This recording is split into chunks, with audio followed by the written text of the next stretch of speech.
America का C-17 globe master विमान आज पंजाब के अमृतसर पहुंच चुका है। इस विमान में 104 भारतीय सवार थे जो अवैध तरीके से अमेरिका में रह रहे थे। ऐसे में आज आपको ये जानकर हैरानी होगी कि अमेरिका से इन 104 भारतीयों को भेजा जाना भारत के लिहाज से भी एक अच्छी खबर हो सकती है। कहा यह भी जा रहा है कि ट्रंप का ये फैसला भारत के पक्ष में है। ऐसे में आगे इस वीडियो में आपको बताएंगे कि कैसे अमेरिका का ये फैसला भारत के लिहाज से एक अच्छी खबर है। इसके साथ ही ये भी बताएंगे कि ट्रंप के इस फैसले ने भारत को तोड़ने की बात करने वाले दुश्मनों को हिला कर रख दिया है।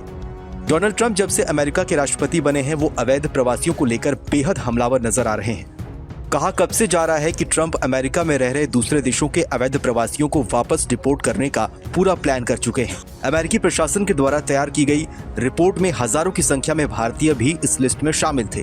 कहा जा रहा था कि कभी भी अमेरिका में अवैध रूप से रह रहे भारतीयों को डिपोर्ट किया जा सकता है। इसके लिए ट्रंप प्रशासन ने लिस्ट भी बना ली है और ऐसे लोगों को पकड़ने के लिए लगातार अमेरिका के अलग अलग इलाकों में छापे मारे जा रहे हैं।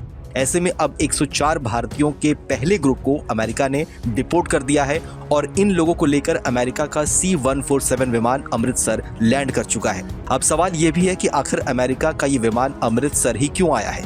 दरअसल अमेरिका के इस एक्शन को खालिस्तानी समर्थकों पर भी बड़ा एक्शन माना जा रहा है, क्योंकि अमेरिका ने जिन लोगों को डिपोर्ट किया है उसमें बड़ी संख्या में खालिस्तान समर्थक और पन्नू के लिए काम करने वाले लोग भी बताए जा रहे हैं। कहा जा रहा है कि पंजाब पुलिस ने ऐसे 100 से ज्यादा लोगों की लिस्ट बना रखी है जो ड्रग्स तस्करी या फिर भारत विरोधी गतिविधियों में शामिल है।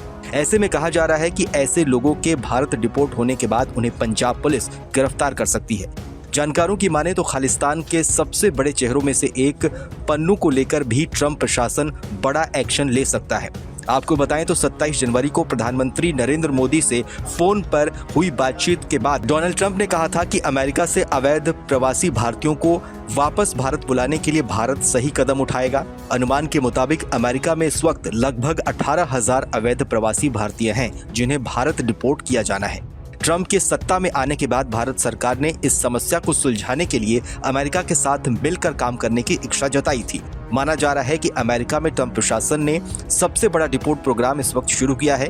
पिछले हफ्ते ही जारी एक रिपोर्ट में बताया गया था कि भारत और अमेरिका ने ऐसे लगभग 18,000 भारतीयों की पहचान की है जो अवैध रूप से अमेरिका में रह रहे हैं। पिछले हफ्ते अमेरिका के विदेश मंत्री मार्को रूबियो ने भारत के विदेश मंत्री एस जयशंकर से मुलाकात की थी और अवैध प्रवासियों से जुड़ी समस्या का समाधान करने की इच्छा जताई थी। जैसे कि मैं सो रहा हूँ तो पिताजी को जगाना है मुझे, तो वो डायरेक्ट उठाने के बजाय, और हिंसा की परंपरा मेरे यहाँ नहीं थी सौभाग्य से, तो वो क्या करते थे कि उस कमरे में आ जाएंगे या बाहर से गुजरेंगे और चौपाई बोलेंगे, प्रात काल उठ के रघुनाथा मात पिता गुरु नावही माता। कभी कभी मैं गुस्से में उठ करके अरे पापा चरण स्पर्श किया और सो गया। मैंने कहा अब मत उठाना।